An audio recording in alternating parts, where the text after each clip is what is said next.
廣州人3月唔可以錯過嘅6大絕美花海，全部免費開放，記得點個愛心收好。1.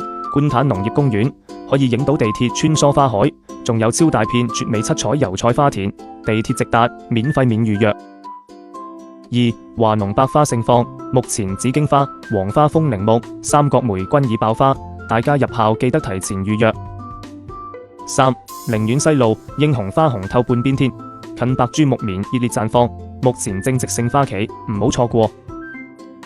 4. 創業公園環湖種咗600幾棵櫻花，預計3月中下旬盛開，超適合露營、野餐、湊細路。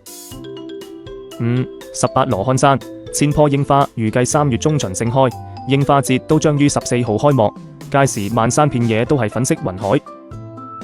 6. 花都梯面紅山村一場盛大嘅金色花海盛宴正悄然上演，復古小火車穿梭其中，好似置身世外桃源。